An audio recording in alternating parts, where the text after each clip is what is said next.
Para deducir las razones trigonométricas de suma y resta de ángulos, necesitamos resaltar los triángulos que tenemos en este círculo unitario de radio 1,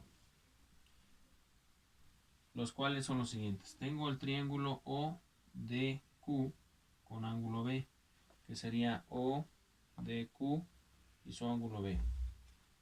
El otro triángulo que tenemos sería OED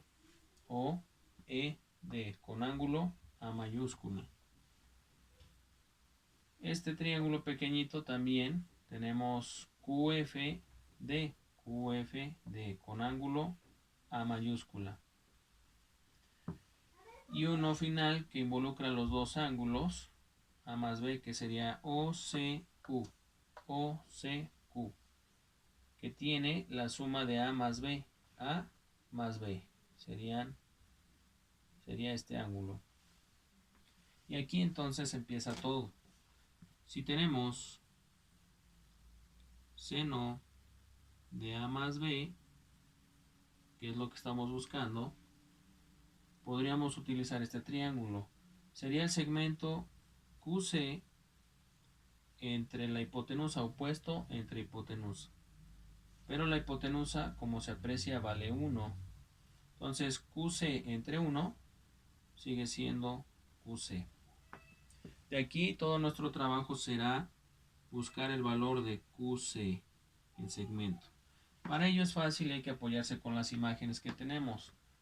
Todo QC del punto Q a C se podría decir que es la suma de QF más FC, pero FC es la misma longitud que DE y yo voy a usar DE por la razón de que aquí tenemos DE. En ningún triángulo tenemos FC. Entonces, como FC es lo mismo que DE, usamos DE. Entonces, en vez de poner aquí seno de A más B igual a QC, vamos a poder poner la suma de estos dos segmentos. QF más DE es lo mismo que QC. Hasta aquí llevamos un camino recorrido para llegar a demostrar esta. Pero necesitamos saber quién es QF. QF está en este triángulo, se observa, es el adyacente al ángulo A y lo podemos calcular de la siguiente manera. Coseno de A es igual a QF entre QD, que es la hipotenusa, QD.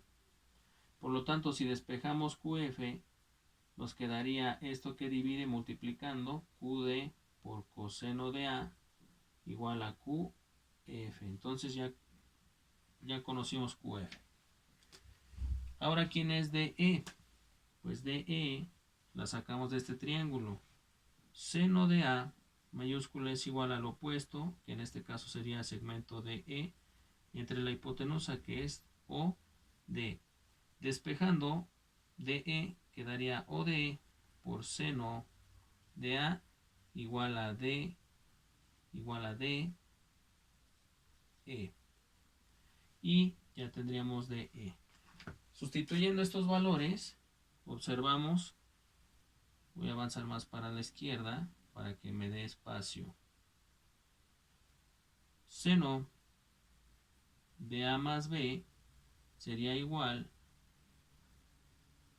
a QF, que vemos que es QD coseno de A, más DE, que es ODE seno de A.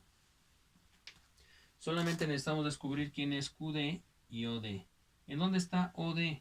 Está en este triángulo, y también QD está en este triángulo. Pues entonces descubrámoslo.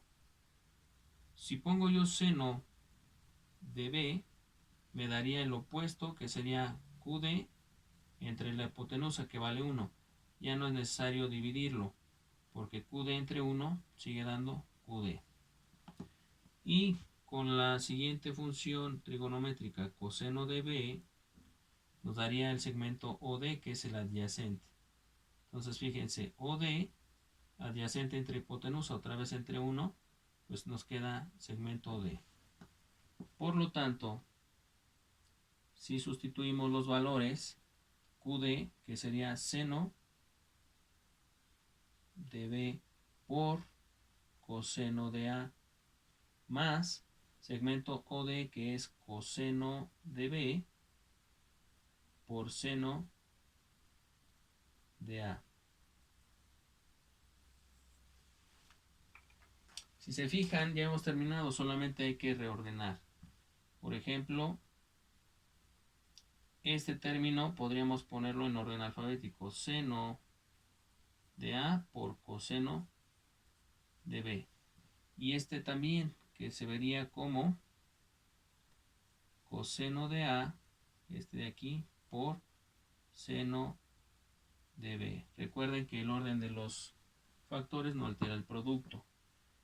Y finalmente este término lo puedo poner primero seno de A por coseno de B más el término de acá, coseno de A por seno de B. ¿Esto a quién es igual? Pues al seno de A más B. Si esta la comparan con el de aquí, seno de A coseno de B más coseno de A seno de B, obtenemos la fórmula y demostración para la primera. En la segunda sería A menos B, o sea, a todo A le quitamos B. En vez de tener seno de A más B, tendríamos seno de A menos B. Y en vez de sumar DE, entonces estaría ¿qué? Restando. Y por lo tanto cambiaría nada más el signo más por signo menos. Y entonces ya dedujimos estas dos primeras. En otro video voy a incluir la explicación para coseno de A más B y coseno de A menos B. Entonces hemos concluido la deducción de las primeras dos.